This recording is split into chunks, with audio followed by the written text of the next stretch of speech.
Session 3, my friend. Session 3.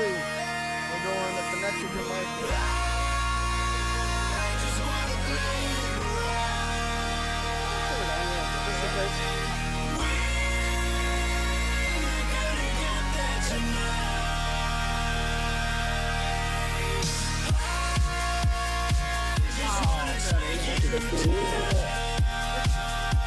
Your hair looks nice and shiny. You got any color in there? So, is it done? You know, a little touch up, it looks brighter. Yeah. And the contrast in the green got you looking like, what's her name, Dumb or Daphne from Scooby-Doo, the blonde girl with the green shirt. Scooby-Doo, she's the pretty one in Scooby-Doo. Yeah.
Hello, everybody.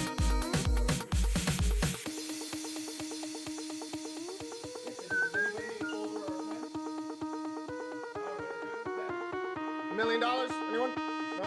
Oh, okay.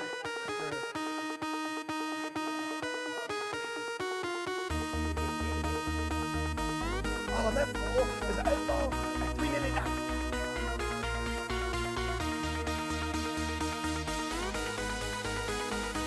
All right, guys, we're going to give it 1 more minute, and then we'll get started.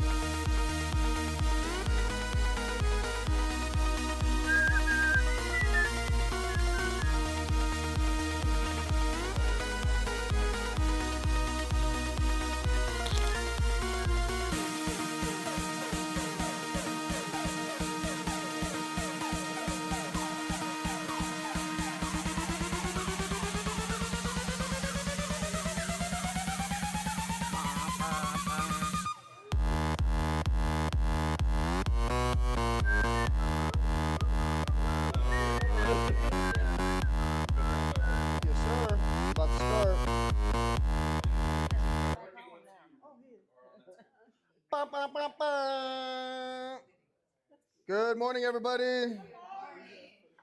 How are we feeling today? Wonderful. I love that. Keep that same energy up on week 3. You got what, 17 more? Something like that. Something like that. So, welcome to session 3. My name, for those of you that don't know me, my name is Nikko Estrada. I have been an agent here at Keller Williams for 6 years now. About to be close to 6 years. Actually, maybe longer. 2019.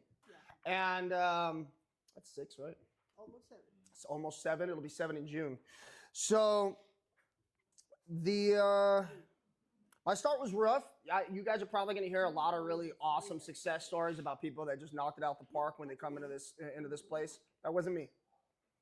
I worked my ass off and struggled for my entire first year. And I didn't even get a check. I didn't see $1 until exactly 1 year into this business. I do not want that for you guys.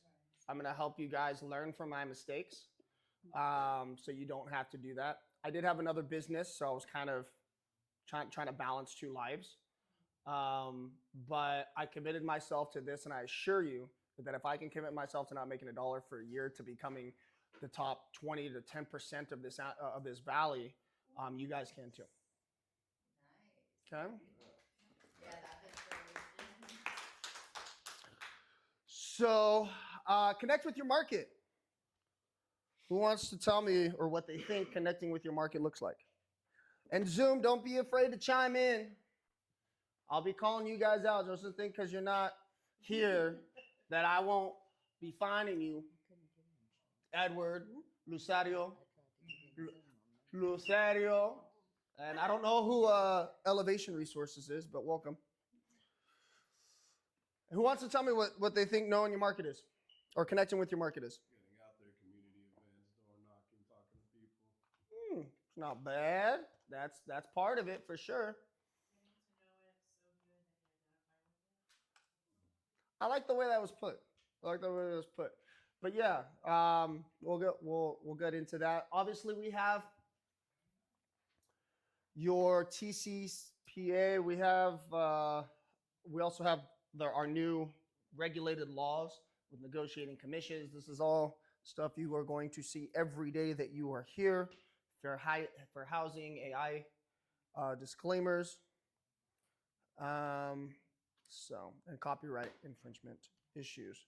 I'm actually surprised the TCPA stuff isn't here. Telemarketing. Oh, there it is right there. It's the first one.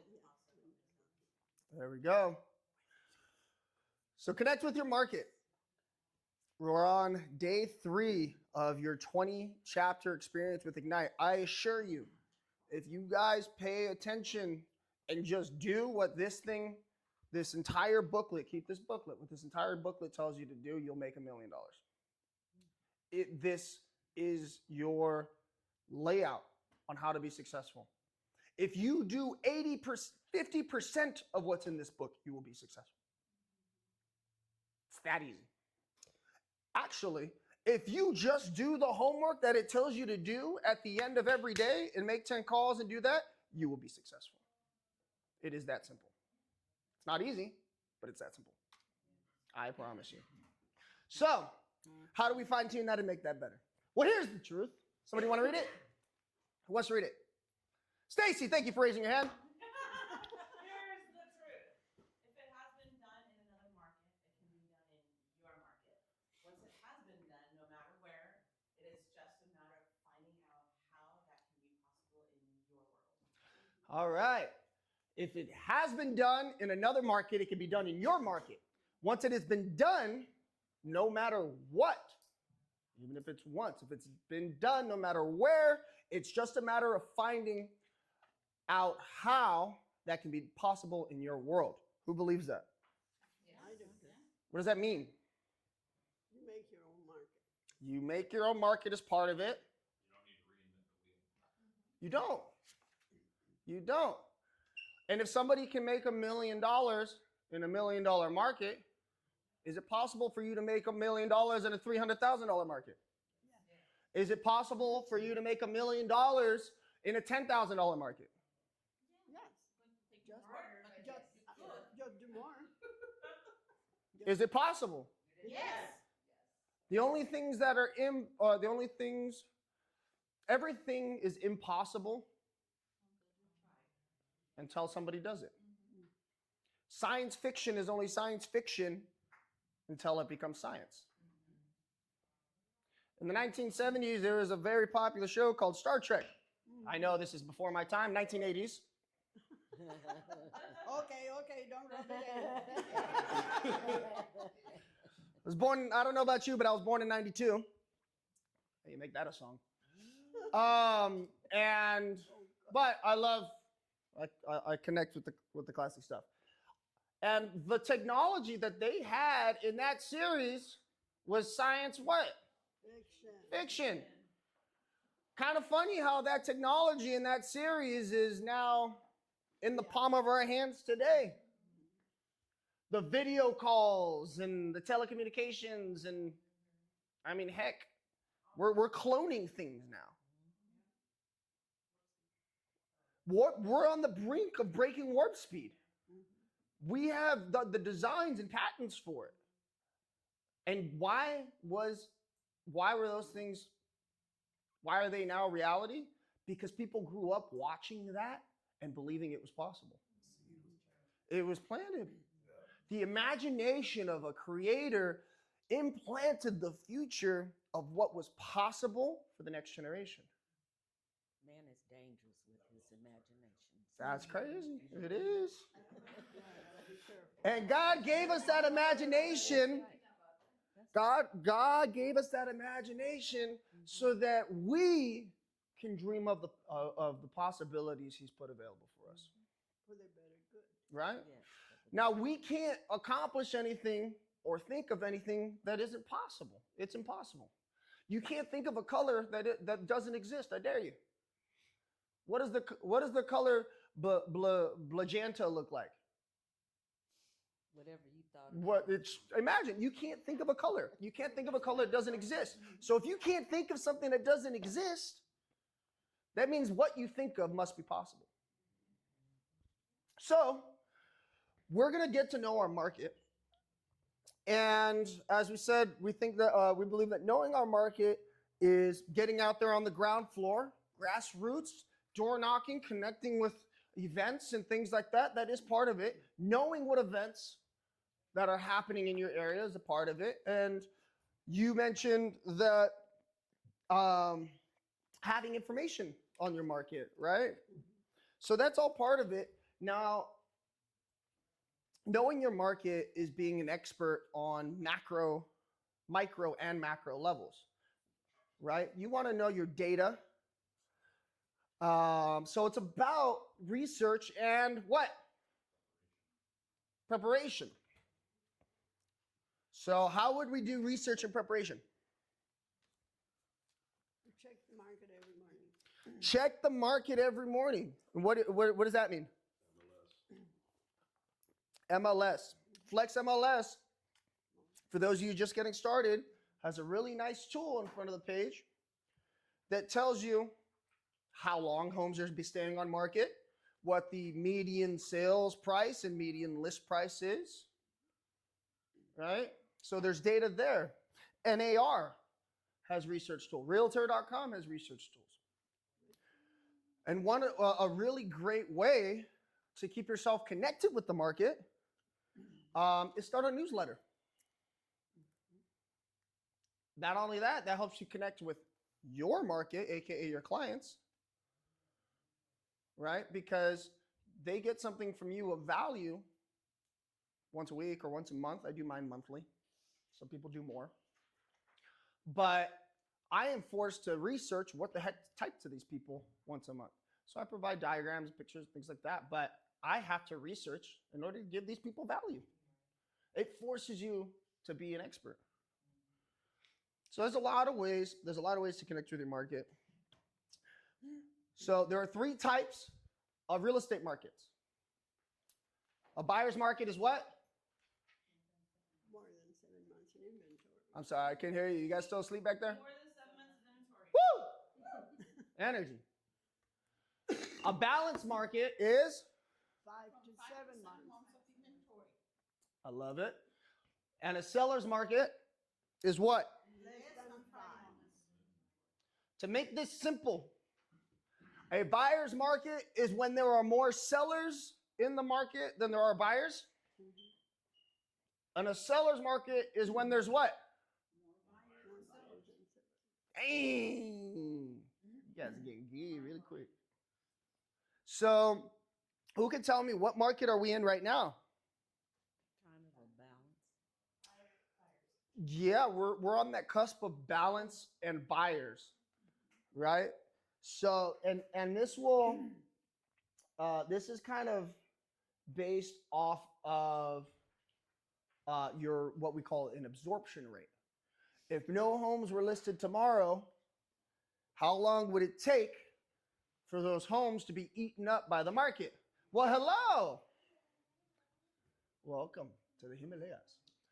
So, our absorption rate right now is right in that 5 to 7 month period. So we're in a balanced market. We're kind of on the back end. Now, generally for our local market, that's around 12 to 1,500 houses listed for our market. Now that varies because if we have 1,500 houses listed, but we don't have that many buyers, or if we have a lot of buyers in 1,500 houses, right? So how quickly are the homes selling in order to eat that up? So that'll vary. But right now we're in a balanced market. It's healthy. Home prices are stabilizing. We've got, who knows the DOM? Who knows how long houses are staying on the market right now? Days on market. 3 months. About 60 some days. Close. It's I think it's around 74 days. Around 74 days. Monday was, I have never seen it as low for single family residences. I had never seen it that low. Low. I was taking What low? the number of single family residences. Oh, well, 2021 it was at 4. We had a total of 400 houses listed. Well, but I know, but recently from, we've been going what? Oh yeah, we've been going up. Yeah. We had a drop off. Well, October nothing happened. Right? So this is part of being an expert. In October, we had the slowest month in real estate since 2008. But it picked back up in November. But this year, who knows how many homes we sold this year nationwide? Like since the start of 2026? 20, last year, 2025. Yeah, we don't have that statistic yet. So on average, nationwide we sell about 6 million homes. We in 2021 we almost doubled that, and then in this past year we sold only about 4.2 million. So What's that tell you? Interest rate's too high, people don't qualify. Sure, it's part of the interest rate. That could be part of it, but it tells us that the market has slowed. Right? Last year was a slow year. So, if on average we sell, and now 4 million homes is still within that average. It's like 4 to 6.5 million, or there's a kind of a static chart of the amount of homes that sell, and then so we had a peak and a drop off in 2020, and then 2021, kind of a big drop off, and then a big peak. Imagine it like a wavelength, right? Not like a chart, but like a wavelength on the amount of homes that get sold. And so we kind of hit the bottom of that wavelength. But interest rates, we did get a little bit of interest rate drop near the end of the year, which is why maybe we picked up on sales near the end of the year, right? So, but knowing this stuff is knowing your market, knowing what type of market we're in. Why is it important to know what market we're in? So you know how fast things are moving. Yeah, Is that that's your part of it. advantage? Staying prepared. Well, your seller comes to you To help your clients? to help your clients. Absolutely. So your seller comes to you and tells you, hey, my neighbor just sold their home last year for $600,000. My house, it might be a little bit nicer, so I want to get $620 for my house. Well, Mr. Seller, if you would have sold your house last year, we were in a seller's market. But unfortunately now we're not in that same market anymore. So you're going to have to be prepared for there to be less buyers in the market now, and they're going to be negotiating with you. There's 6 more houses now on the market just in your neighborhood than there were a year ago. Your seller was the only one listed. So yeah, they got $600,000, but even though your house is nicer, we've got to be competitive now. You got to know you got to know what you're going to be listing your property at. And you have to set expectations with your clients. Inventory is the number of properties for sale within a market. So what's the total inventory right now? Clara, What's that? what's the inventory? I actually didn't look at the number this morning. Did anybody look at the numbers? Probably about 1,100. Not today. Not today. Not at all this month. Because they haven't changed. They haven't changed yet. No, I did look on Monday. But like I said, The numbers are the same. 846 single-family residences, and there were, of course, a little over 1,000 when you count the land. So, well, yeah, we're looking at residentials. Well, there's a nice little chart right at the bottom of there. It tells you exactly how many residential homes are listed. Yeah. So there are 1,200 homes currently listed. Then Okay. I wanna know So what what is the average? I think it might be just under 1,200. But what is the average number of days a home stays on the market? We just said that. 70s. 74 days. What is the typical price a home in your market sells for? Dora, how much do homes sell for in our market? The median, typical price home. Nice. Yeah, I think it's at 455 is what we're selling for. But the median list price is around 480, which is what homes we're selling for. So we've always bounced around kind of that number unless we hit, at least for the past 6 years. But the median sales price since I've been an agent has always been around those mid to 4s to high 4s, anywhere in there. Based on inventory, what type of real estate market are we in? We just discussed that. So part of knowing your market is knowing your micro levels, your micro numbers, so that you can start being more of the expert, right? So nobody wants to work with somebody that doesn't know their stuff. Would you agree? Yes or yes? Yes. Love it. So, interest rates and lender regulations. Would it be important to know what the mortgage rate is currently? That is probably one of the number one questions that I get asked when somebody is interested in buying. Hey, so what are the rates? Are they still at 7%? Are they?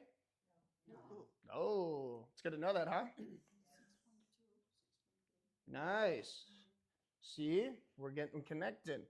So yeah, I think I think the average is just under 6.2 right now. I've been seeing rates come in below 6. People are getting 5.9 right now, 5.8. It's possible. So is that not a selling point? Could you connect with your clients to let them know that people are seeing rates below 6% right now? Would that give you an opportunity to try to find more buyers through your friends and family? Sounds pretty good. Sounds pretty good. All right, economic factors play an important role in an agent's understanding of the market. What is the employment and unemployment rate in your market? How many workers are entering and exiting the workforce in your market? What is the growth rate of your community? Would it be important to know if we are growing as a city or if we're stagnant as a city, right? There's a lot of times where you get somebody like Lockheed or Northrop where they pick up a new government contract and they start hiring like crazy. I remember a few years back, they were hiring like 40,000 new employees, and we got a mass influx of people moving here, tons. Would it not be good to know those things so you can position yourself in the market that you know so well?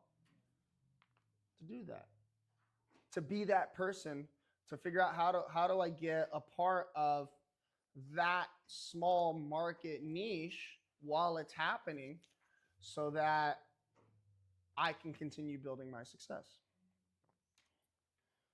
Neighborhood numbers. Another big part of knowing your market is what's going on. Who can tell me a new restaurant that just got put up? We've heard a new cafe that is here nearby. A new cafe that's here nearby? Yes. Okay. So that's a new business. There's that.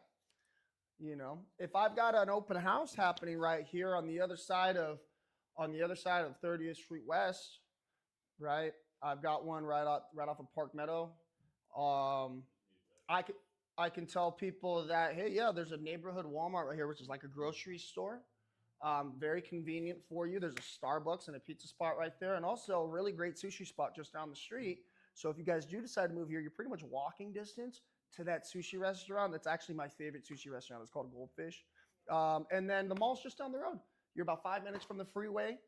So you have easy access.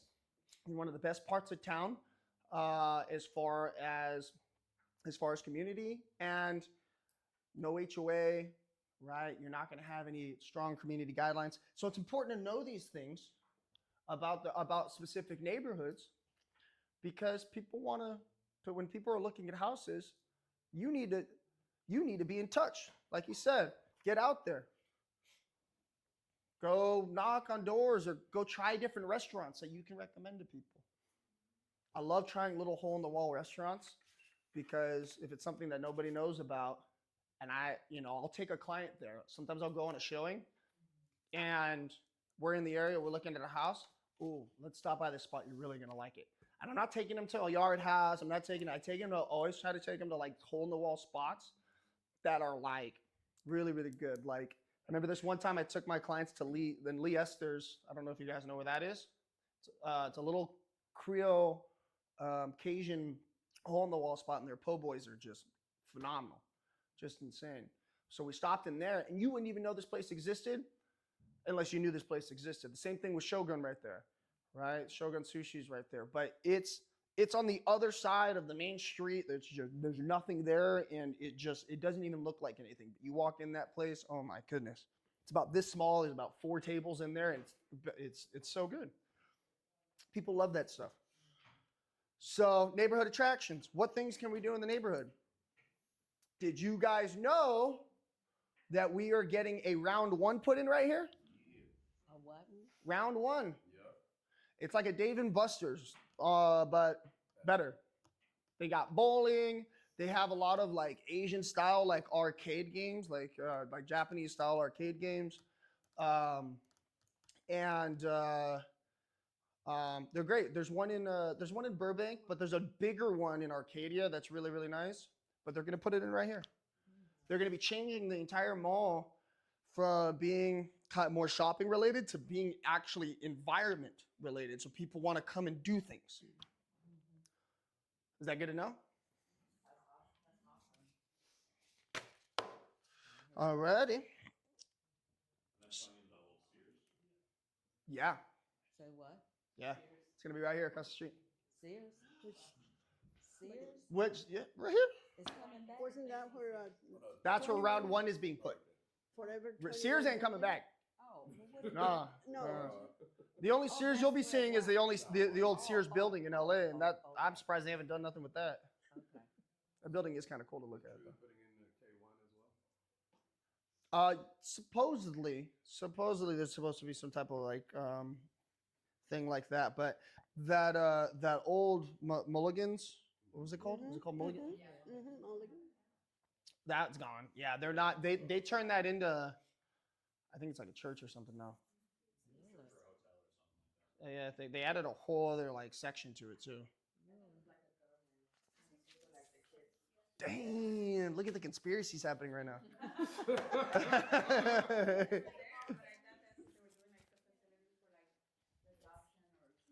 You could be right. You could be right. Yeah, I don't know. So I just seen that they built that whole extra side section there, and so anyways. So government facility for kids, huh? Why do you mean it like that? I mean, like, when like the parenting thing when they're going through all that stuff, like a place where they can meet like their parents to see them again. Oh, really? Oh, interesting. They had it across their highway for a while, and then they took it away because it was just so bad. Ooh. It wasn't like an environment to have the kids come and see their parents that they were going through. Is that? whatever Sierra Highway? situation. Yeah, going through Sierra Highway. Yeah. All the way over there. Yeah. Now we're this. Not where the friends are. No. Where's San Nicolas gonna be? It's right here on where Mulligan used to be. Oh, really? Oh, okay. I'll have good information. So, any ahas from anybody? Yeah. Gotta go out and Yeah. You need to Be get out in your community. around and about.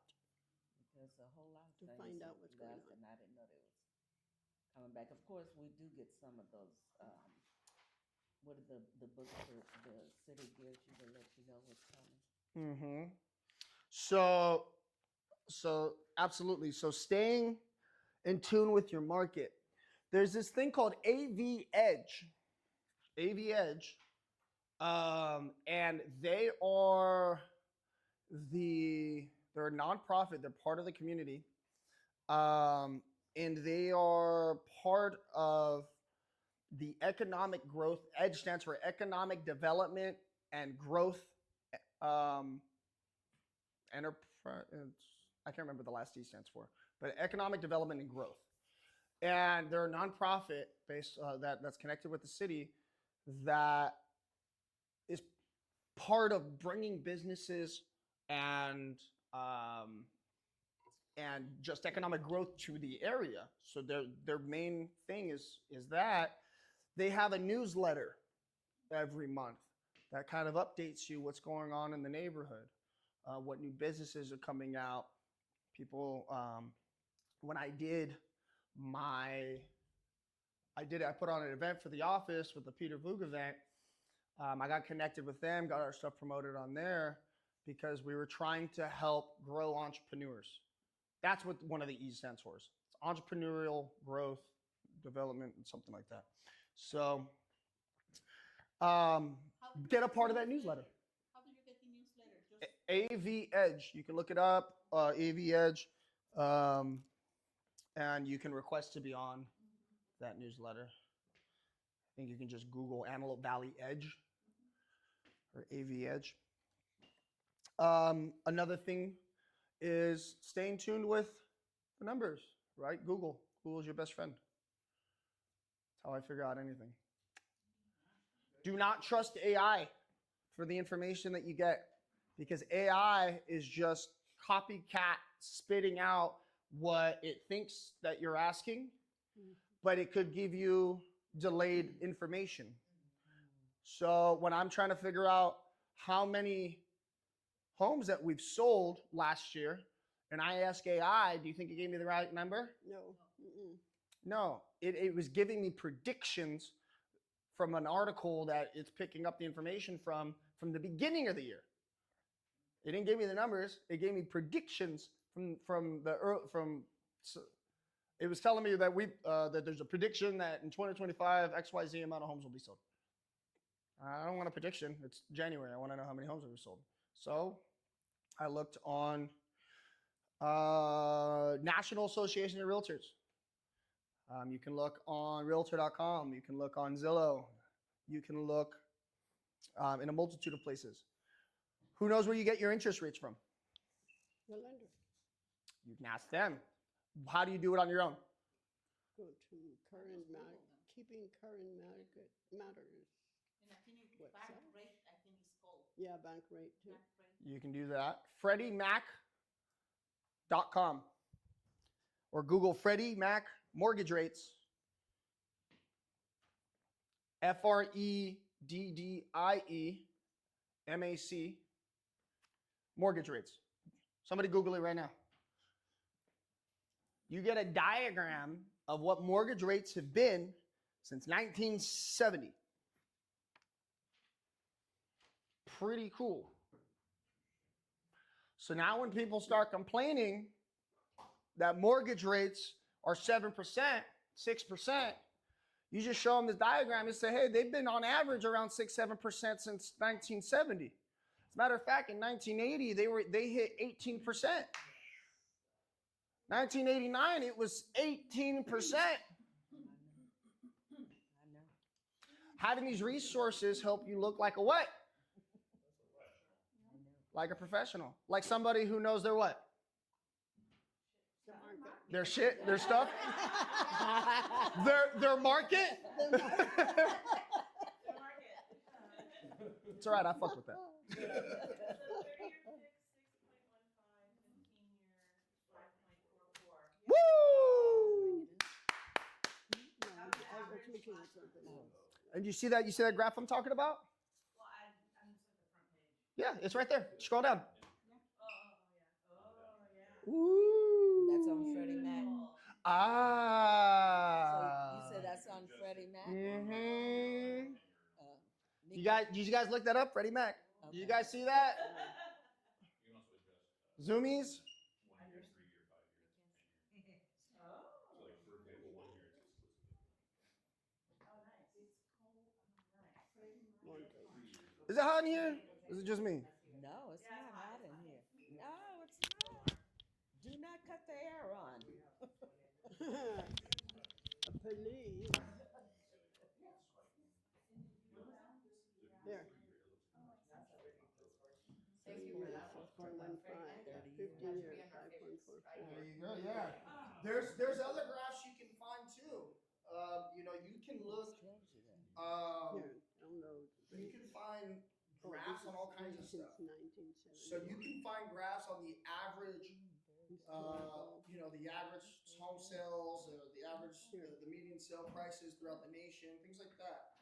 But Google's your best. There's people that have it. So figure out which sites that you can go to continuously once a month Yeah. check this That's a lot. information. What was our median? How many homes did we sell last month? Right, I can tell you in California we sold 20,000 homes in the month of November. I'm sorry, 40,000 in the month of November. But the entire state of California, that's pretty slow, Yeah. Considering there's millions of agents in California. right? That might be for LA too. I think I'm confusing it with LA, but yeah, I think it was 20,000 homes in LA County. Bless you. But the average real estate agent sold probably on that average got really so before the average real estate agent was selling 5 to 6 homes a year. I think the average agent only sold like 2 to 3 homes last year, which means that 90% of agents aren't doing the business they want to. That means 10 to 5% of the people that are licensed right now did all the business. So what is it going to take for you to be in the top 10% of agents that are doing all the business? Do you think those people know their numbers? Yes. Mhm. Knowledge.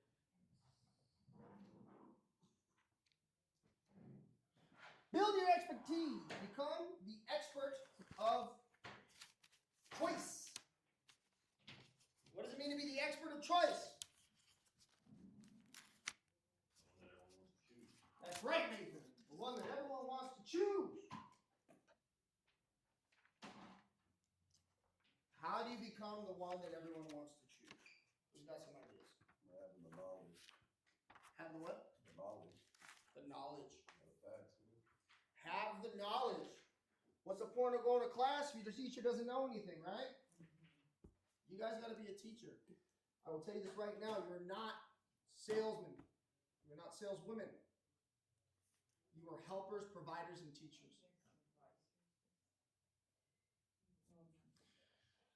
The moment that I stopped treating my job like a sales job is the moment I started building success. It is a sales job. You do have to make phone calls like sale, but I do not sell people. You sell your expertise. I straight up tell people, look, I don't care if you use me or you don't. Just listen to what I have to say, because the information I have is going to help you. Sit down with me, and if you decide to go work with your aunt or anything like that, at least you have the information that I know that 90% of agents do not provide to make you a better buyer or to make you a better seller. If you don't use me, I'm cool with it. I just know that I helped. I just know that I'm here to help you.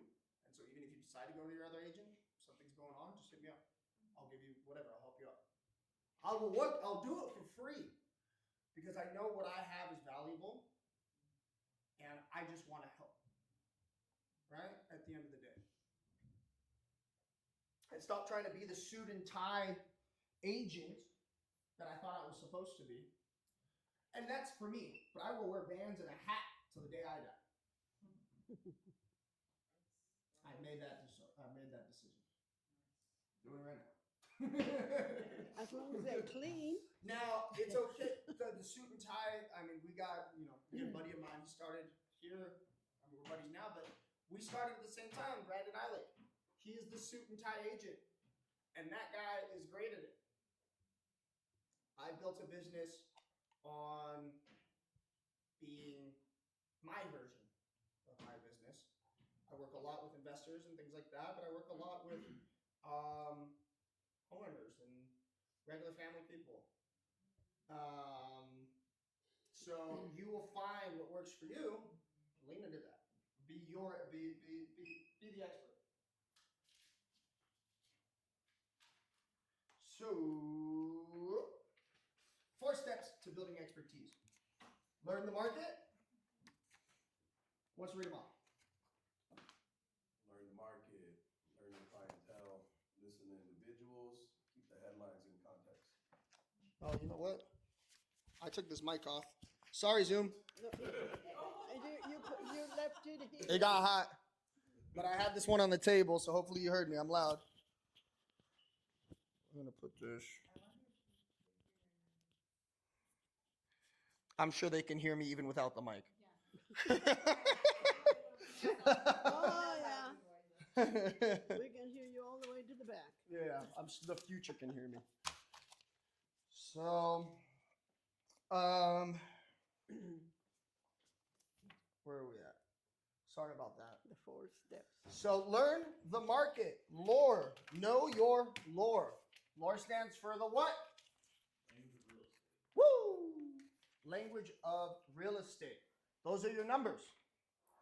Right? Those are how many homes sold last month. Those are the average days on market. Lore is your numbers, the language of real estate. Know your business. Notice changes in your own personal business. So you have your statistics and numbers, and then the market's statistics and numbers. Are your numbers going to be the same as the market's? No. Very rarely. Very, very, very rarely. But comparing your numbers to the market can help. Right? So if you are doing a newsletter and want to update your clients and saying, hey, I did better than 65% of agents in my area in total home sales last year. It's okay to brag a little bit, show your success. Right? Because we outperformed the average agent by XYZ amount of homes. We actually, the average, the median list price, the median sales price was $450,000. My median sales price was $502,000. We outperformed the market by 10%. I get to know?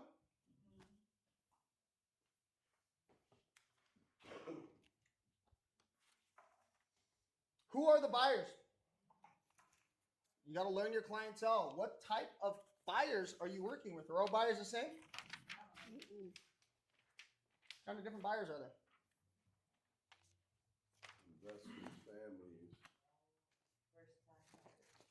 VAs. First time buyers, VAs, right? Why is it important to know the difference? Because each one has a different need. Different needs. All right. Tell you right now, it's a very different experience working with my home flippers, than it is working with first time buyers. God, I love my flippers. Hmm. So easy. They're fast. They are, but they're also a lot more demanding in some ways. I have to really know my stuff, and they know because they've worked with other agents. I have to do more for less a lot of times. But my time isn't as demanded. I have to provide the best service possible. I feel like with first-time home buyers, there's a lot of hand-holding. And I love first-time buyers. I love giving people the experience of having their first home project. People that never thought, families that never thought it was possible for them to own a home, and then taking the time with them to show them that it's possible, and then seeing those tears run down their face it's what makes it, it's awesome. It really makes me feel like I'm making a difference. I never thought real estate would be what it's become for me. Even the opportunity of being able to stand here and help you guys, So it's great. Like I said, I do it for free. So I love standing up, and I love connecting with my market, right? Connecting with other real estate agents is also an important part of knowing your market. We appreciate it. Connecting with the different lenders to figure out who is the best reflection of you and your business is important. Different lenders provide different types of experiences. So if I know my client, if I know what type of buyer I'm working with, I might refer them to a different lender because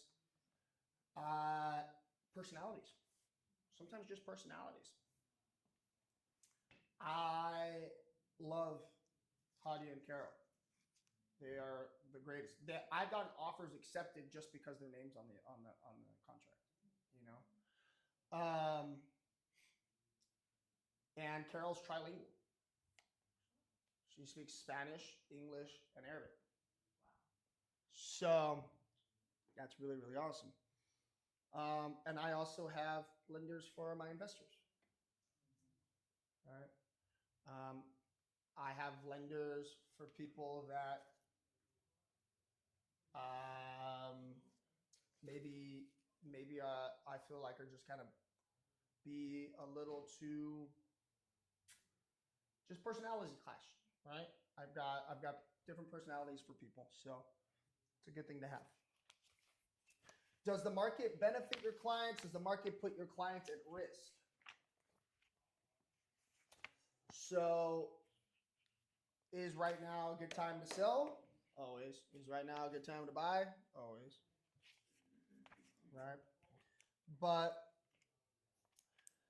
that grassroots approach that we were talking about earlier on getting on your feet and door knocking,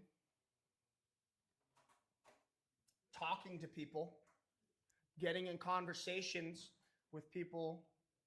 You have a question? Oh, no, I'm so sorry. No, don't be apologized. Please speak up. No, I don't have a question. All right. It's okay.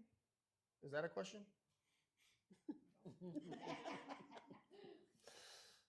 And be present. Learn where your sphere gets their information. If you guys are seeing stuff on Facebook, trust me, your friends and everybody else is hearing it too. If you guys are seeing stuff on the news about the market and its imminent doom, they're hearing it too.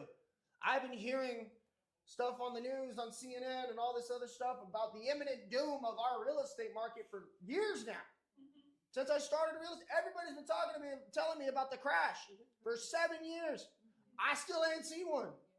We hit a pandemic, complete lockdown, and we said, oh, hell no. And we kept moving.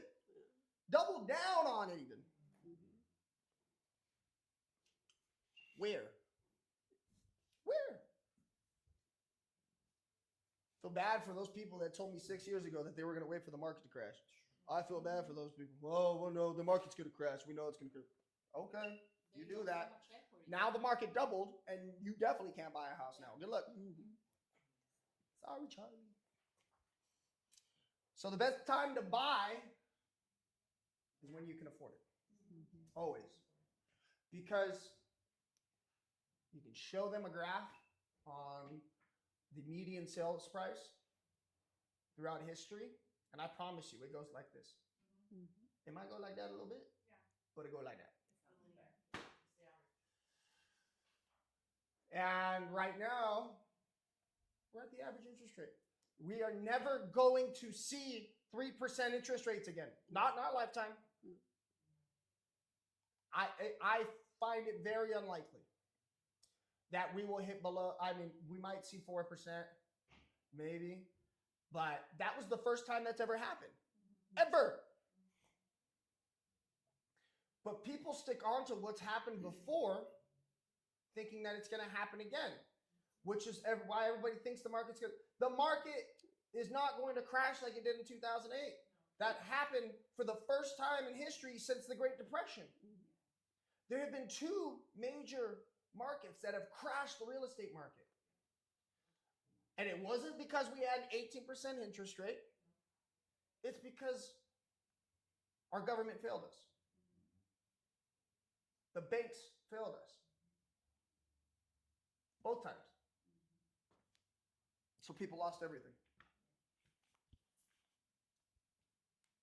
That is a once in a generation experience.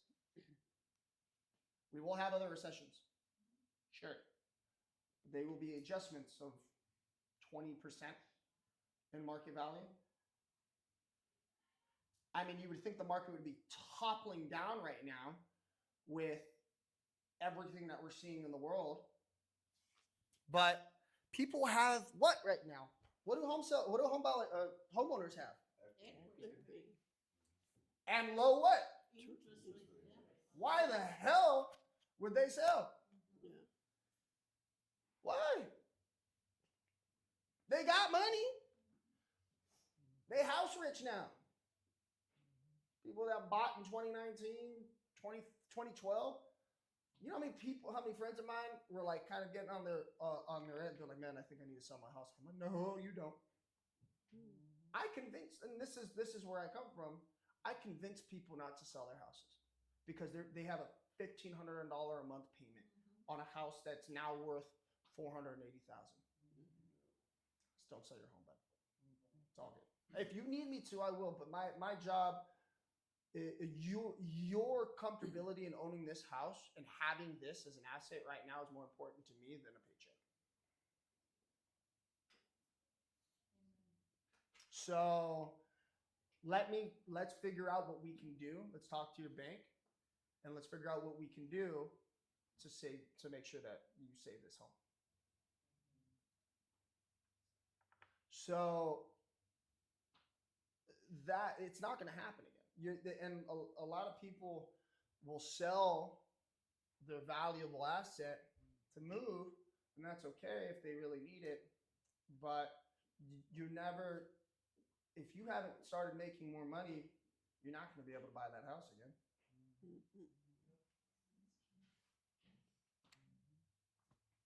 So read your headlines and know your numbers. That way you can tell people if the Fox News is saying that the market's going to crash, I can back it up with my numbers. Right? I just convinced all you the guys that the market's not going to crash. If you weren't convinced already. So know your numbers. You guys have any questions so far? You guys having fun? Yeah. Jesus, if nothing else. Did you learn anything yet? Yes. What'd you learn? Know your numbers. Know your market. My favorite one was best time to buy is when you can afford it. That's a punchline right there. I like that. That's it, man. I'm gonna use that. Thank you. Yeah, go for it. Everything I have is yours. I promise you. Anything you guys want, you can ask me and I will give it to you gladly. I think what I like about your class is the fact you mentioned how you could be of service to someone when you develop that knowledge, and the more knowledge you can provide to someone, the more of service you can be. I love that. Thank you. Thank you for that. Good aha. Great aha. Yeah. Be of service. Care. Yeah, I'll tell you right now, it makes it a lot easier to make your phone calls. You know you're not there to sell people. Makes it a lot easier to make a phone call because now you're making a genuine phone call to connect with people and help people. And I like making friends. And I like connecting with my friends. And so a lot of my phone calls, most of the calls that I make are just catching up or saying what's good, how you doing? Hey, by the way, have you heard anybody that's looking to buy or sell, invest in real estate? No? Keep me in mind. I'll be out here. Open the door for her. What's up? Was that? How are you? Good. Long time no see. Well, somebody had food or something. It's because I'm here. All righty. Anybody else? Where we at? We've been flying, huh? 10 o'clock on the dot. Any questions so far? Any ideas? Dora, you've been doing this a while. What you got to say? Stay back, see whatever people have to say about it. What have you learned? It all makes sense. What have you learned in your years of real estate? I just know how to ride the roller coaster of real estate. Ride the roller coaster. Know what to do and what to say, like you said, know the numbers, know your market, know everything. Know how to be of service more than, I think I said it before, making money. Because at the end of the day, money's good, but if you're not being genuine with people, might give you an opportunity one time. The true colors come out and then they won't utilize it anymore. Can you guys tell when somebody just ate some Italian food? Because they got what on their breath? That's a good thing. Yeah, sometimes.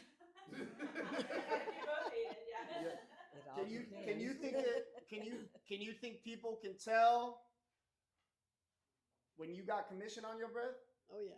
The thirst. Oh, I promise you what, it's louder than garlic. It is louder than garlic. You do not want to have commission breath. People can smell it through the phone.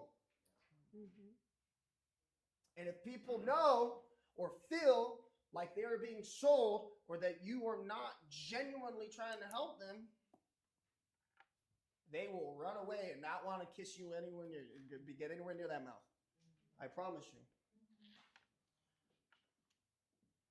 Utilize your resources. I keep moving this paper around. But if you haven't already, download the KW Command app. Does everybody have this app?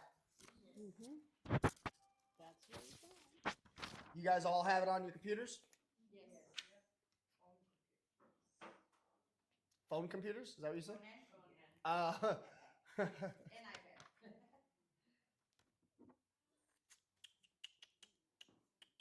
There's actually a lot of good information on there. So you can also helping you become an expert. What's nice is there's a little picture right here. It's Barton Hill's thing. But you can set your clients up on, they are called smart plans. And if you get their neighborhood and their email address, they will get monthly emails of their neighborhood and what homes are being listed for and selling for in their neighborhood. Right? Making you seem like the expert. So every month. And they have guides there for buying and selling homes. Your integrated end-to-end Keller Cloud platform for running and growing your business. So there is your goal setting aspect here to help you know your numbers. So right now it's the beginning of the year. You can go in here and set up your goals for this year. How much money do you want to make? What are your expected expenses going to be? And when you set up your goals and you now start going through the process on command, which is right here, right here where the handshake is. So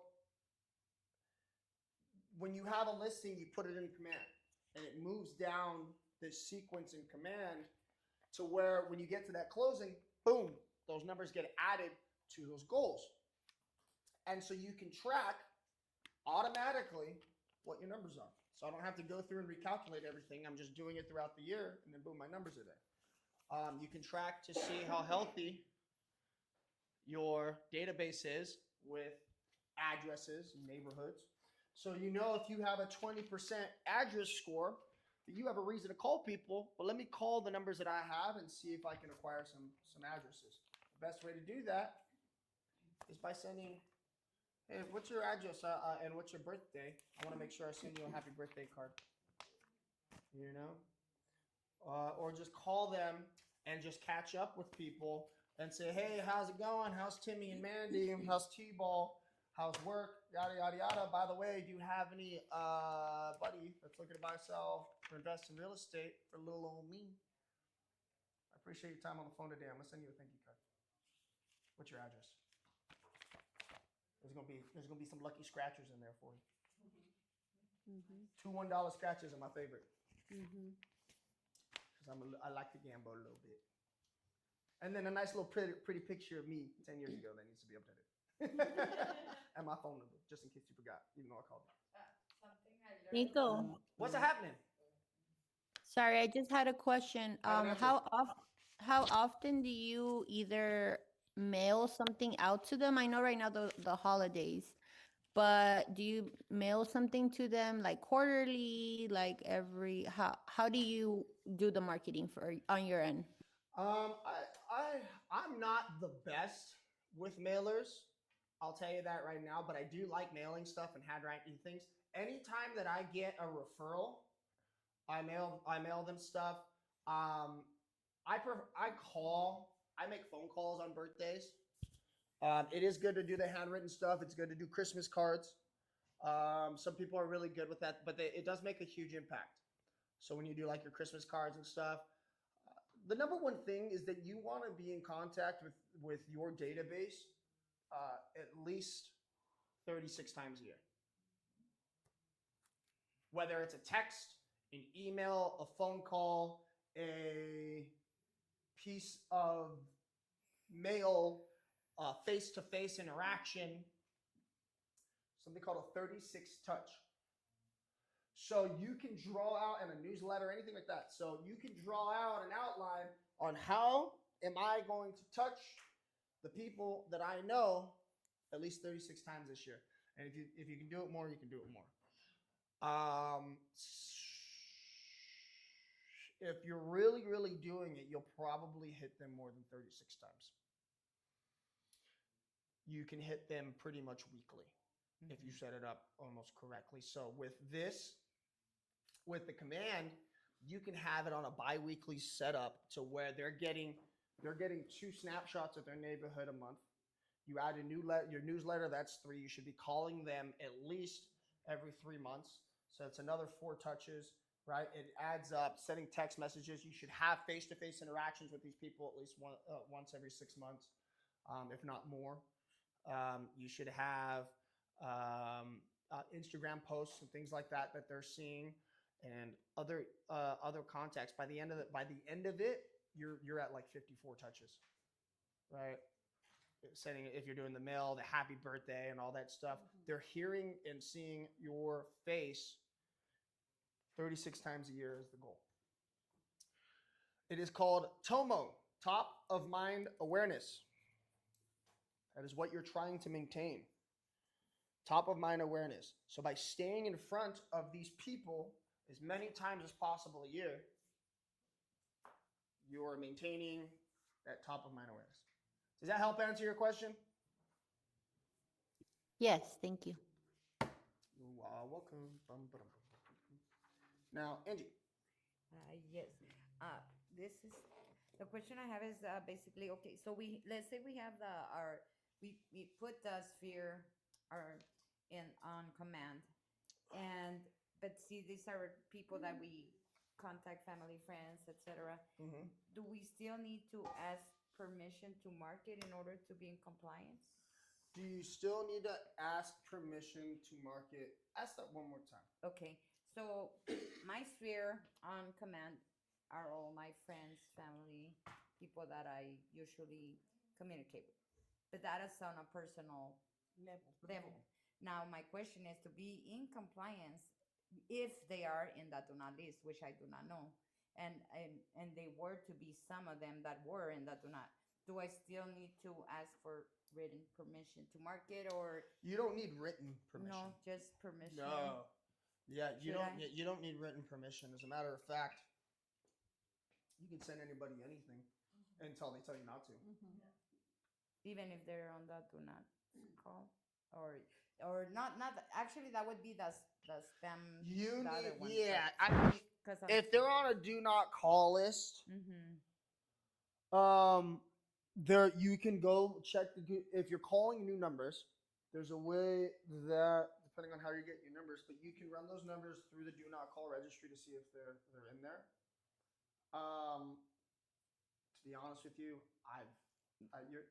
It's because I have a huge family, so I don't communicate that often, so I wouldn't know. And I'm a little hesitant even with that, because I want to be in compliance, but it's kind of like a grayish area, I think. Family members or relatives that you know. I don't to be personally honest, personal, I not don't marketing. I'll call anybody. Mhm. Okay. And because I'm not selling anybody. I'm not trying to sell them anything. That you did point that out, so that does make a difference. Now, do we have I'm calling to opt-out? help people. Look, I'm not trying to sell you anything. I know you're on the do not call list. I'm not Yeah. trying to sell you anything. I'm just asking some questions about the neighborhood. Okay, so that's allowed. That clarifies. Thank you for that. I don't think it does. Yeah. I don't think you're supposed to do that, but I'm not going to get nobody's going to I'm not a telemarketer. Yeah. Because I'm calling, hey, I'm on the do not call it. I'm so sorry, dude. I'm not calling to sell you anything. We listed a home in the neighborhood, and I was calling the neighbors to just kind of get some information. I hope you don't mind if I can ask you a couple questions. Okay, that's great. Yeah. You know, and it changes. Like, I know you're being bothered. You probably get a bunch. I'm not here to sell you anything. And then by the end of it, the guy breaks down or whatever, and he might refer me some business. I just want to let you know we're gonna have an open house, bro. It's just a neighborhood event. Just wanted to invite you, actually. Okay, yeah, awesome. Thank you for that. One more quick question. Yeah. Does that have the opt out or the unsubscribe? Yeah, they says the auto? everything by law it does? has Good. to. Yeah. Oh, okay, thank you. Yeah. So if you start sending people stuff, they can unsubscribe. Thank you. Es que me da miedo. Sorry. Oh. No, go ahead. No, I think I just kind of wanted to add on to, I guess the question you were asking about the do not call list, and it goes back to what Nico is saying. I think overall we just have to, when we make those calls, not make it salesy. Is mainly what are we bringing to them? What kind of services are we providing them? And that changes their mind. It's not like, oh, I don't want to talk to you. It's more like I'm here to provide a service, and if I can be of help, or anybody that you know, and that changes the whole conversation as opposed to just like a off-putting, oh, I don't want to talk to a salesperson. That's right. When I was going to say, when you set up your command, your smart plans, and it goes, you get an email or something, whoever is in your database, sometimes you will get the message through command that will say either they are unsubscribing, or they sent you a message, don't send me any whatever. Yeah, I mean, when they tell you that to stop contacting them, then you stop contacting them. But the moment that they've agreed to do business with you, you have there's a timeline, and I don't. Well, it depends. So it depends. I think you have like a year or something like that, or until they say that they're done doing business with you or whatever. So even if they are on the do not call list, once you've made that interaction, you're good to go. Question for you, as far as like say adding them to your smart plan. So say I met someone yesterday. Yep. She is talking to an agent about condos, and she said she's locked in for another 30 more days out of the 90. Mhm. Is it all good to send her information since I'm not soliciting? Yeah. Right. Absolutely. Yeah. I mean, as long as you're sending information, what you can't do is,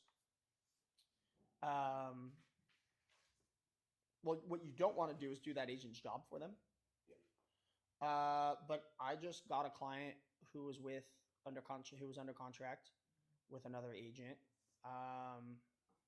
They can verbally cancel, or not verbally, but written cancel. They can cancel that agreement, but with written notice. If they're in a a buyer agreement, they can cancel that contract. They just have to provide a written notice.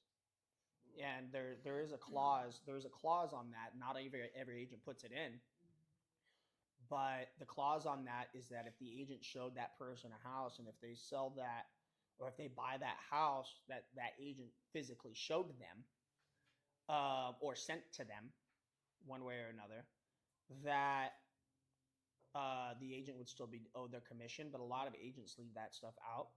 I always put mine for like 90 days, but you can absolutely, they have the right to. Now listing agreements are different.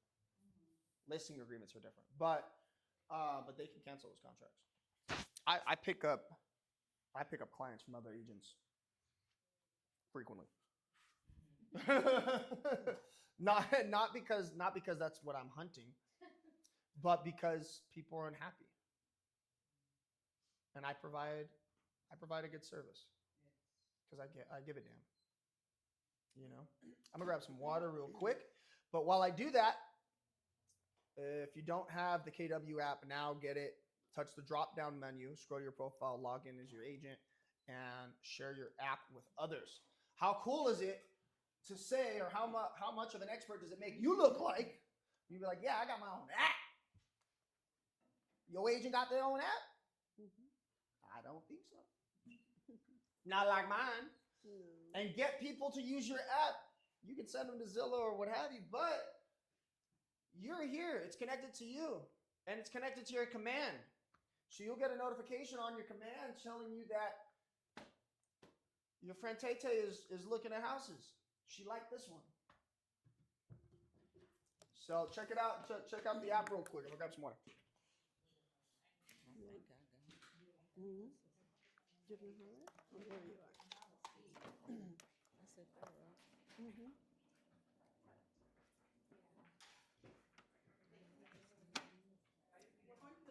You've used it on your computer?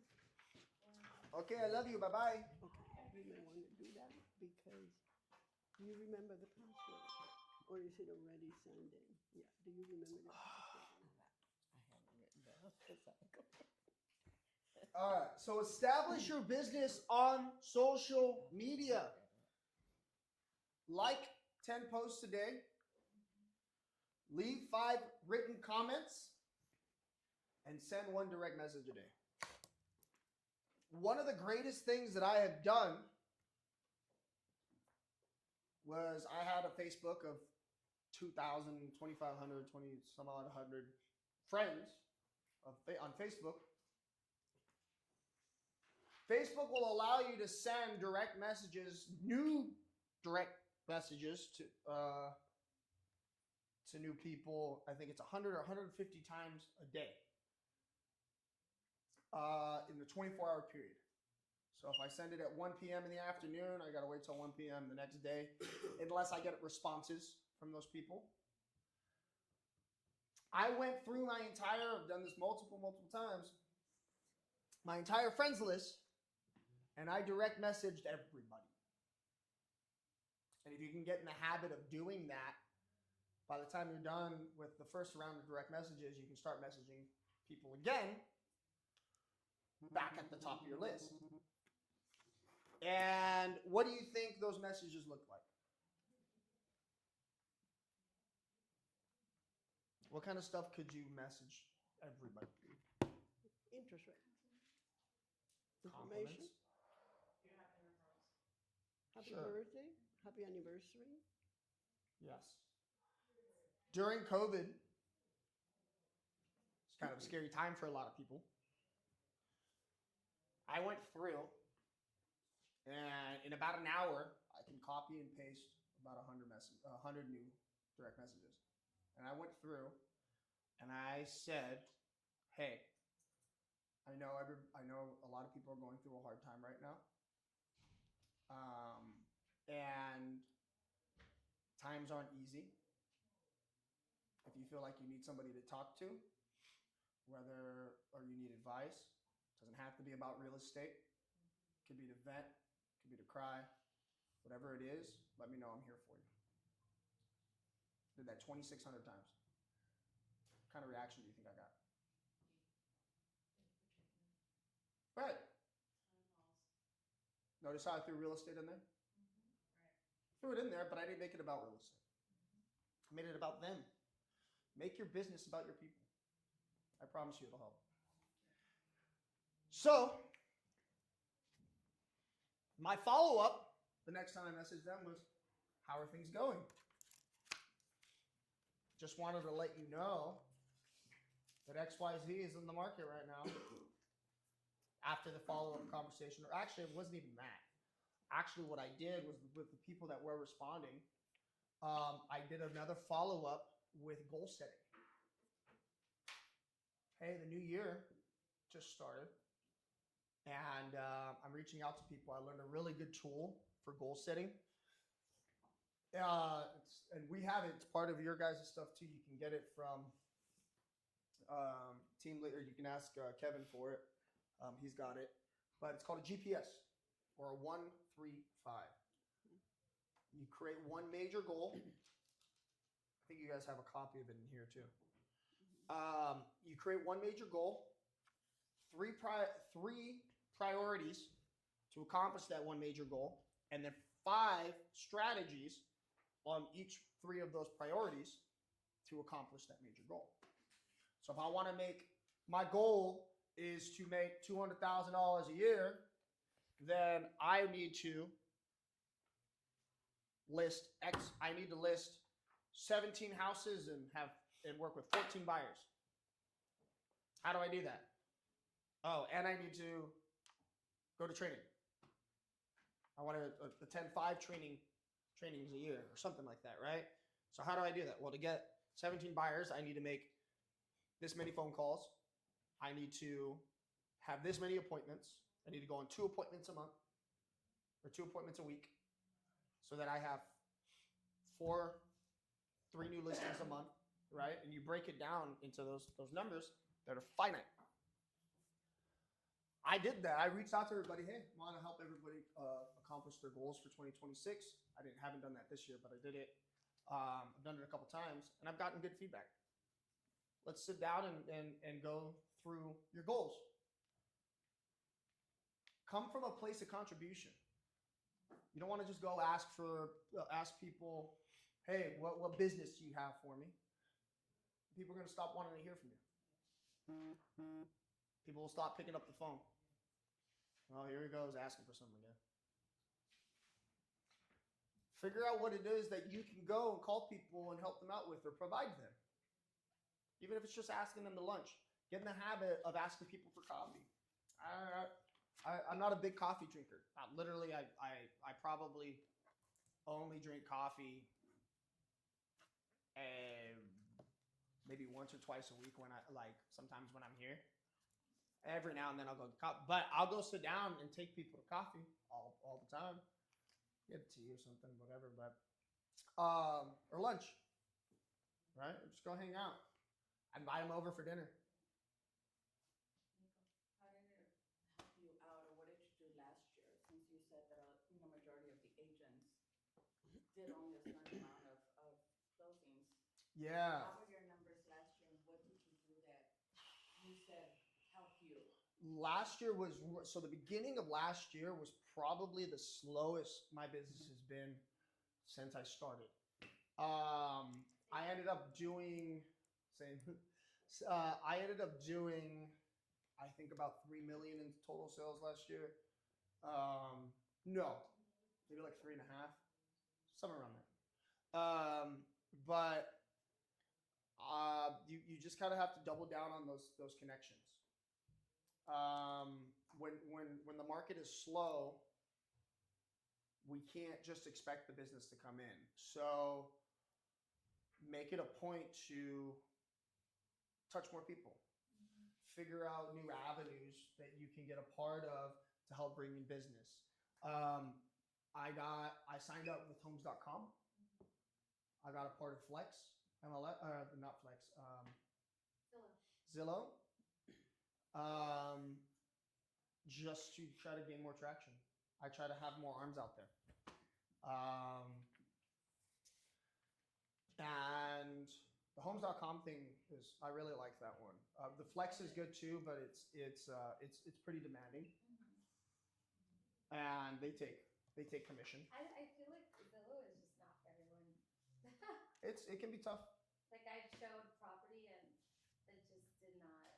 Yeah, I mean you're gonna get that. I'd rather do open houses. Do more open houses. Yeah. You should. Even though they sucked last year, but I'd still rather do that. Yeah, I mean you can.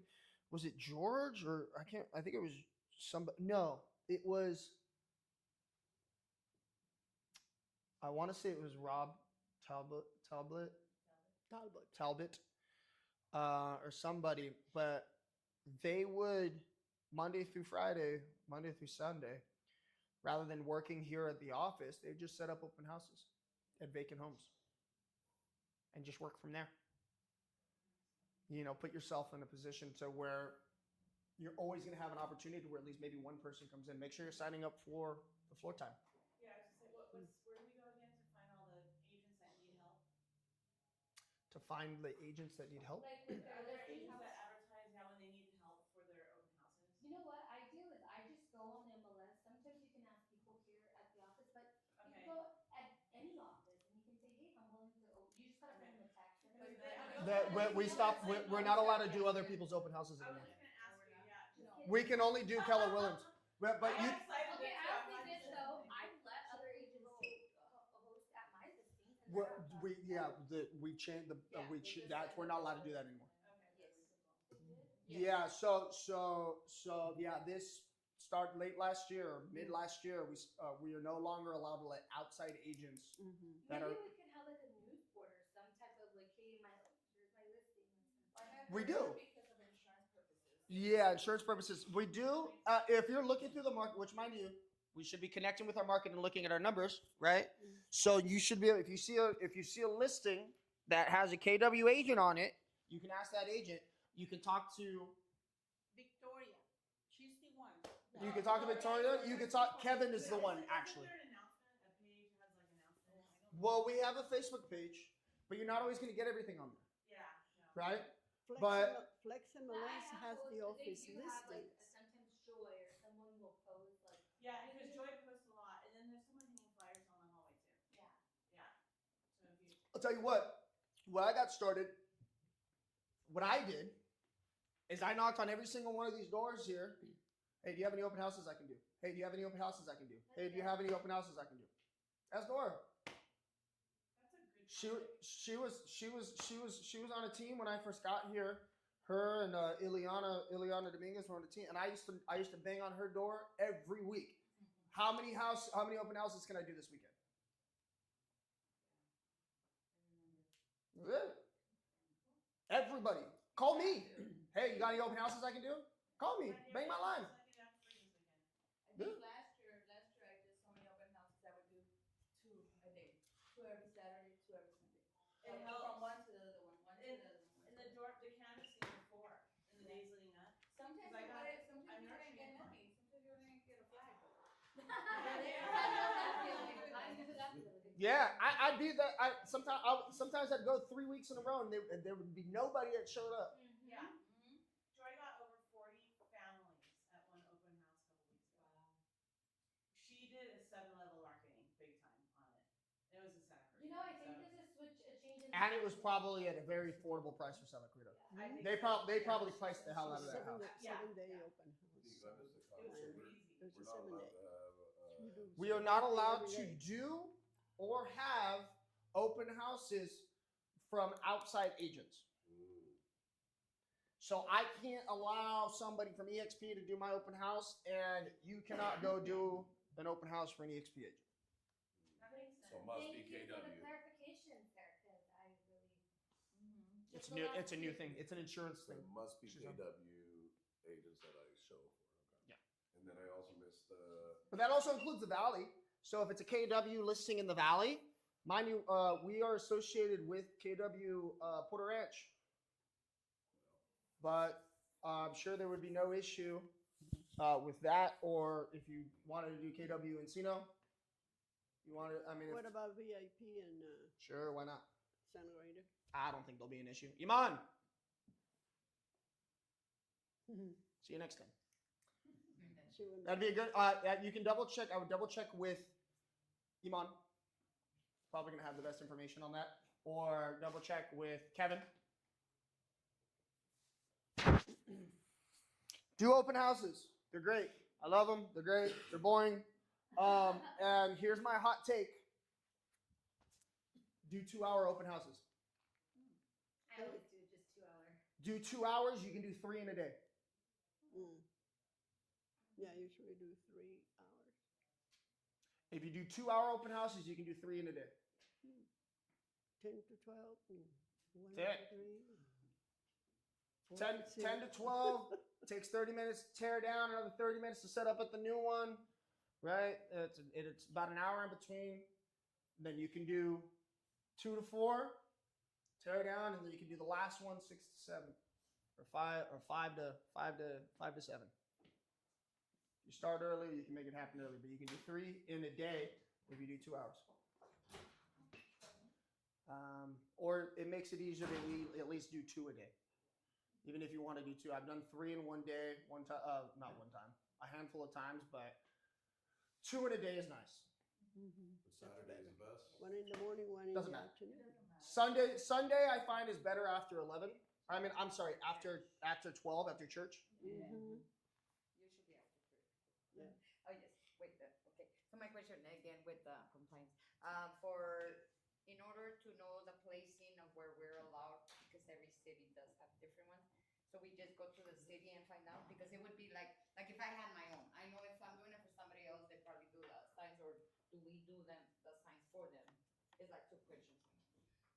You're asking, just to make sure, you're asking about the open house signs? Yes, the place, because I know that they're not allowed in certain areas, like, let's say the city of Palmdale. You know what? I've experienced that one time when I first got started with somebody else's signs. Yes, I haven't heard a single thing since. so they don't really. They were for a enforce minute. it. Yeah. They did like it was like the first time, like ever, Mhm. and Ileana had to get special little stickers. Only like a Oh, dollar. yeah, I remember. Yes, that's what Yeah. I'm asking. I haven't heard that be an issue since. They're not really in compliance. You know, and you know what? I mean, they had somebody, I think, going around, but I think a lot of times, I think somebody reports. Mhm. I think it's somebody reporting. Most likely, Wait, yeah, so you're are right. you talking about the frequency of how many signs you put? No, there's a permit. Oh, mine got taken. You have to, you can't put Well, it the in. city of Palmdale came in and spoke here a It's while sticker. ago. Yeah. Used to And they be. said you You have can to only I don't put know one if they on still like do Main it, Street, but but they you used can to put pay. as many You on needed as to If get it's a private sticker for property, your you sign. can't, you can't. Really? Yeah. Palmdale Even if you always see had 100 Palmdale signs there, stickers. they'll all get taken. But I don't No, think it's on anymore. like the city's. She's talking about the open house signs. So, On- Oh, Yes, they're talking now okay, about sorry. not the Oh, you signs. talking about your big? Yes. Oh. But I thought even like in the corners of businesses, you couldn't put them, which I still see them.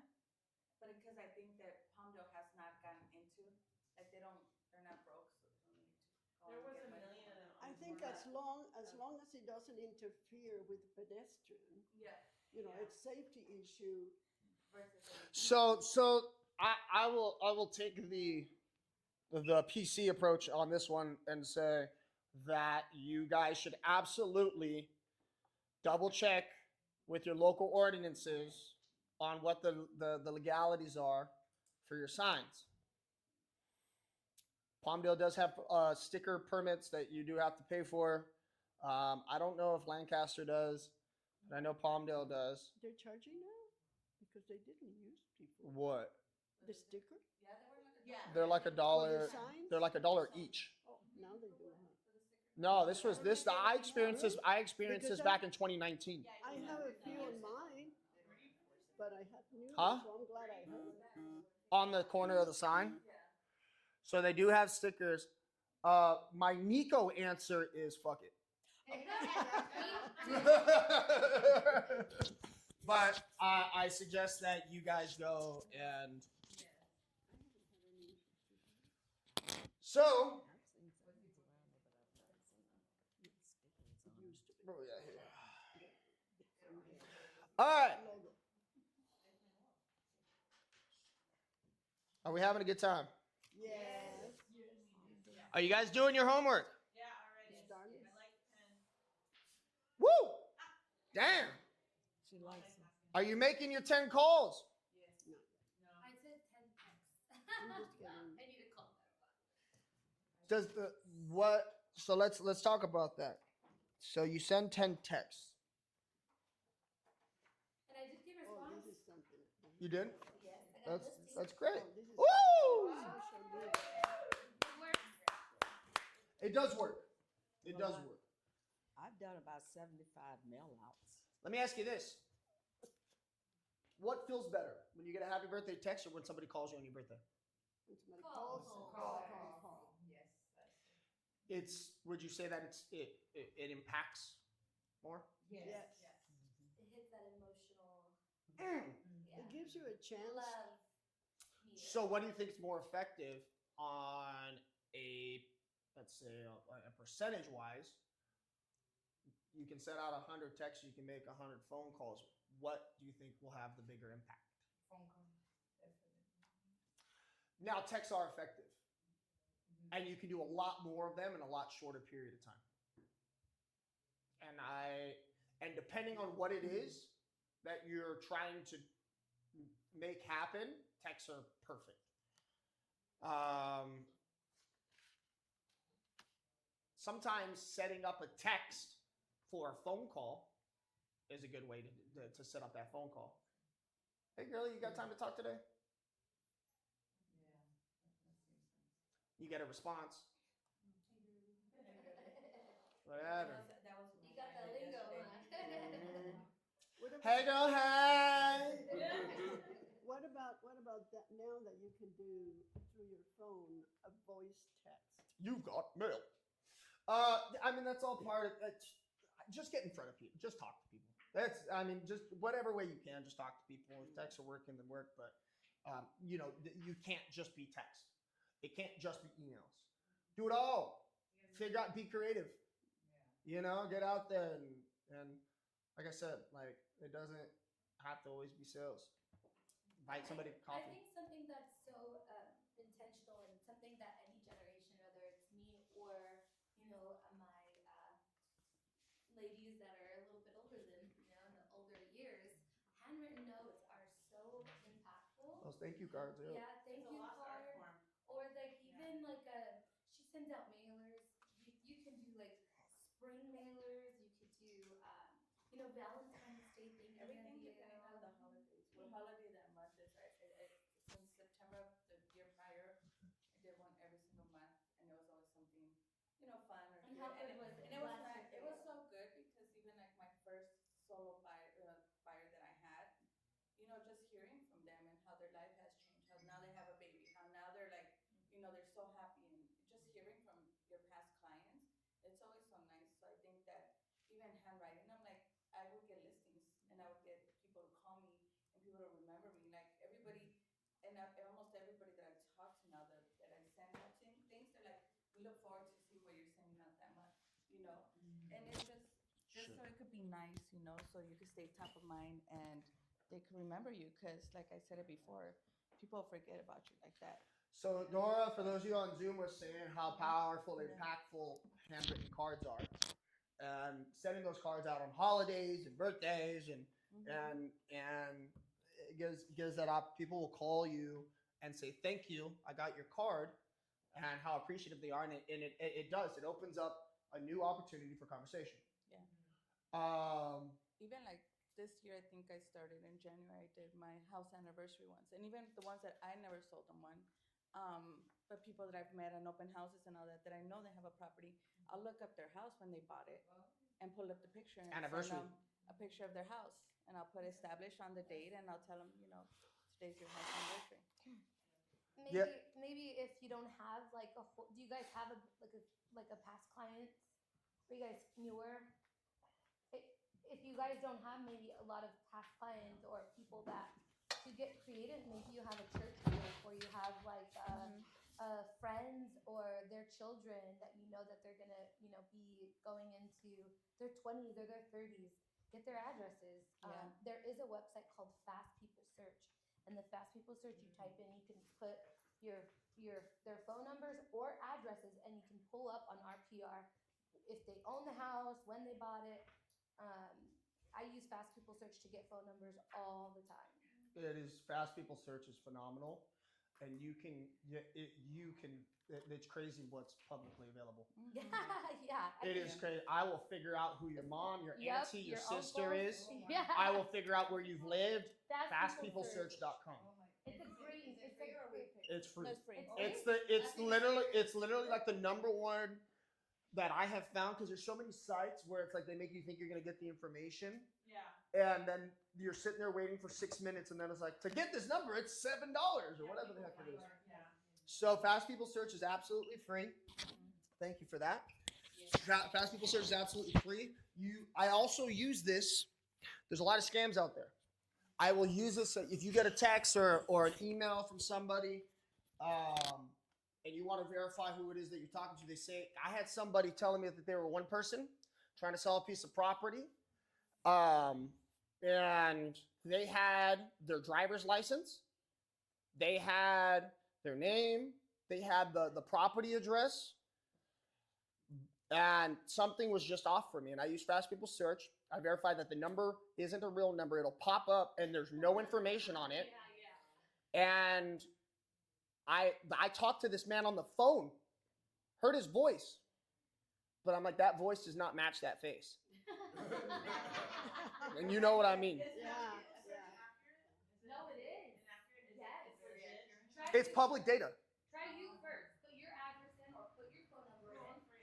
It'll come out. So, and if you don't want there is an opt-out for that type of stuff. People can opt out to have their information removed from that. I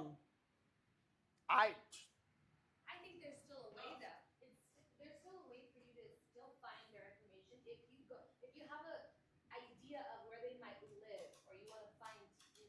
I, type of information. I went on Inspector Gadget mode for a friend of mine, and this lady who was, she's a part of some, like she's like a detective or something like that.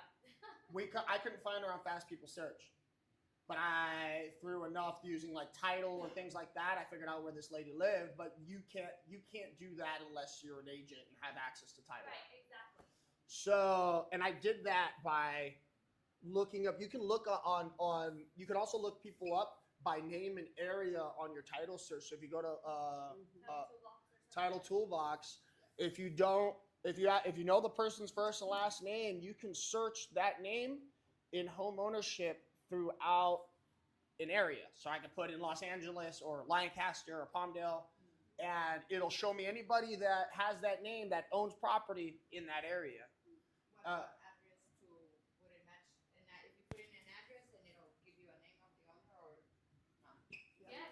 Yeah, so I mean, on Title Toolbox, I mean that's generally what you use it for. Generally, you have the address, you pull up that address, and you look up the title information. A lot of times I'll do that, and then you can compare the name on title. Is this person telling me that Juan Garcia? It shows that Juan Garcia is the owner of this title, but this person's name is Tyler Bennett. And I'm like, okay, well then. I don't want to talk to one. Like who's, There's an article now, actually a warning stating that there's a lot of that. There's a lot of scams. So you can verify numbers, and if it comes up that number's never been associated with anybody, then it's probably scam likely. You can do the RPR with a Yes, name. you can. With the name. RPR. I do too. It gives you everything. RPR is great. And you're, How they'll it's give you- sold and all that. What is RPR? It's the NAR RPR. So everybody that's an agent has access to the National Association of Realtors. So you just have a login for RPR, which is it's a real estate database.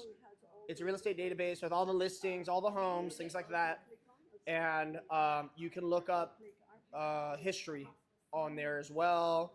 There's tax information. There's all kinds of stuff on there. I love, and I actually prefer, if you guys are making CMAs, I prefer to use RPR for my CMAs. Yeah, They're cleaner. Still need to do adjustments. you got even the comps. Still do your Oh, own yeah. adjustments. Yeah. Yeah, but you get sometimes Flex MLS doesn't have all the listings. Actually, it doesn't have all the listings Exactly. because a lot of down below agents don't have access to Flex. So they're on ChrisNet, CRMLS, or what have you, and those home sales won't come up on Flex. But the Flex home sales aren't coming up on CRMLS. But where do they come up all together? I've also seen though where RPR didn't pick up a Flex sale though, so it's good to check everything. Check both, Yeah. yeah. I hate to say it, I go to Redfin. Because it's all there That's funny. in a map. That's funny. I'll sometimes start there. You can do a CMA from Redfin? No, I'll do CMA. I'll use Flex first. But if I want to find more points of data, I will go outside so I can find more Yeah. on Redfin, and then I'll download everything I can possibly see. That's part of being the expert. Or I'll ask an agent that has that MLS, so they can run a CMA for me. Yeah. on that, or get me the details on that home. Yeah. Well, and that's what's nice about RPR is because you basically have access to all the MLSs without having the MLS. By the way, RPR will download, if you can narrow it down to whatever zip code or neighborhood or city, wherever you want. It'll give you 2,000 free names a month that you can download into address format. Like a stickers. If you want to create mailers on a target audience, you can go to RPR and then you can download. You can pick the neighborhood that you want to download, and you can narrow it to like a house that was bought within the last 5 years, or a house that was bought over 10 years ago. And then it'll download and it'll do it in a format. You can pick the format for your address labels, and then just use that as a template and print out all your postcard labels. They give you 2,000 free names a month, and you pay for every other name over that. RPR will give you 2,000 names and addresses a month with labels that you can mail to. Pretty cool. We just signed up through there. You should already be signed up. Honestly, I think Yeah. your best I think you just need to go and log in. Okay, yeah. Makes it a lot easier. You're right. Yeah. Scan this. Tell them how much you hate me. Oh, no. No, you were awesome. A lot of energy, and it kept us awake. Well, I mean, at least personally, I really appreciate that. Of course. Either that or your express is kicking in, huh? I'm just kidding. It's wearing off. Or that's your natural energy. No, that's natural. ADHD is a hell of a drug. Yeah. You have it. I don't know what HD is, but the doctor called and said I got 88 M bitches. He's just playing. What? What's that stand ADHD? 80. No, I said I don't know what HD is, but the doctor called and said I got 88 M. Adult is ADHD. for? Oh, yeah. 80, like the number. Oh. Play on what? I don't know what HD is, but the doctor called and said I got 80 of them. Work on that. yeah, now you, All right. no, you have to go. Oh, here. This is the. I don't know which one you guys want. QR, We'll do that one. go to your QR Is code this like ignites what? Session 3. Yeah, because I got like something this. else. Eh? Yeah, but No, got that. I switched the page. Scan that one. Yeah, yeah. You have that?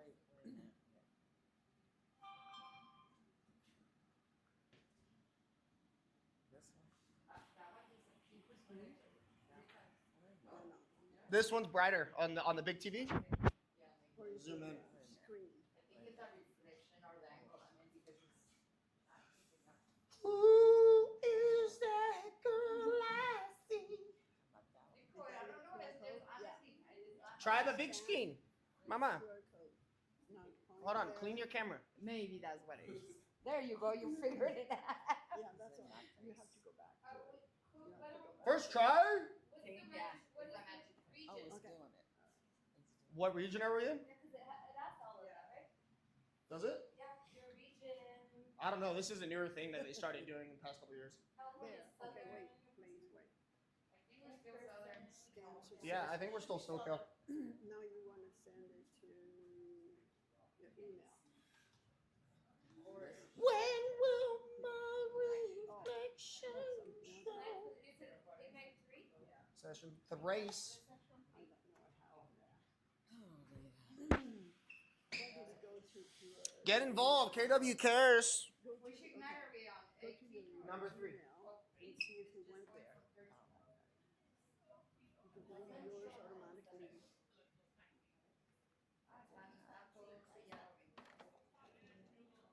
You're gonna have to do it again. Now that's KW cares. Yeah.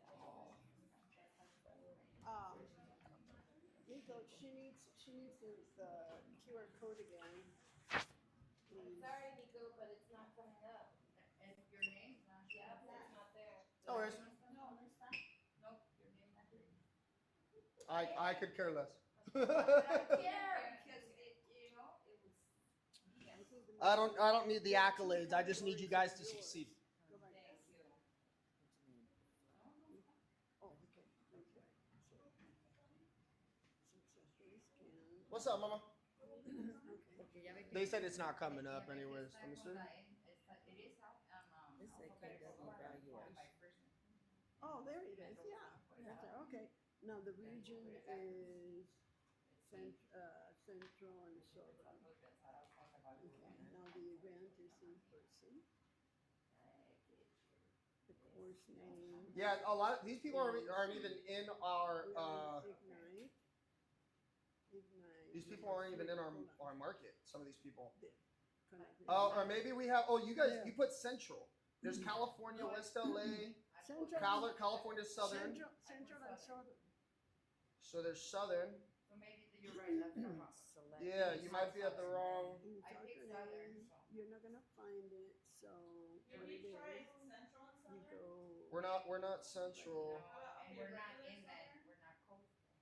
Is it up on Okay, there? Nikki, then but I don't now think you get I don't drop think down it. and you type his name here. Yeah, it should be Southern Nice California. Maybe it's Nikko, not. Nikko. West side LA. LA Coastal. But the names aren't changing. Estrada. Hmm. Nikko, How about under Oh, just that- KWRI? Estrada. Yeah, the names Yes. aren't changing anyways. The names are the same, so it's just don't worry about it. T-R-A-D-A. Here. Estrada. Now you go. You found me? Scale. Yeah, I found you. How'd you do it? No, your Huh? name is not there. Oh I yeah, had to no. type in your name. No. Oh, you can type it in. You don't have to Yeah. select. Yeah. 5 is excellent. 1 is poor. So you put it. Let me look. Nikko I'll put 5. Okay. Estrada. That's about it. Nikko Estrada. Da, da, da.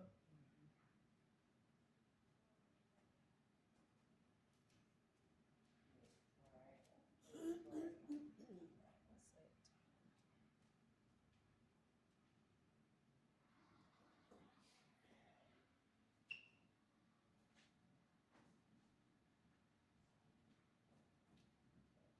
it. Okay.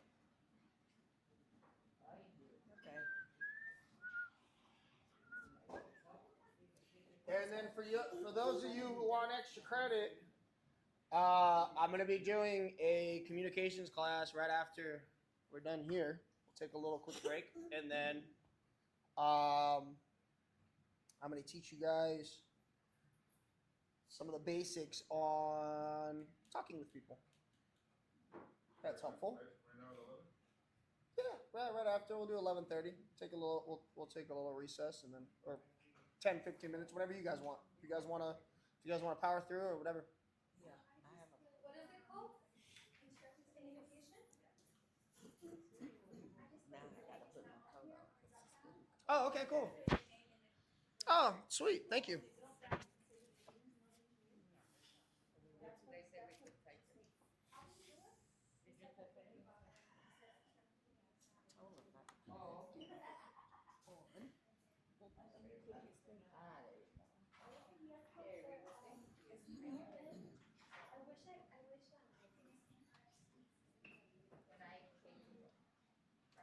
Nikko Estrada.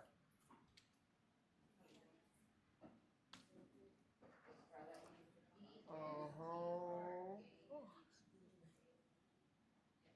excuse me. Was you in Monday? No, I wasn't. Yeah, how do you get so? Because I'm not registered, and so that's the whole point. Huh? I'm not registered. While you guys are doing Oh, I that, wasn't either. How do you do it? anybody want to share I just went over. big takeaways from today? I couldn't do it. Anybody feel like sharing?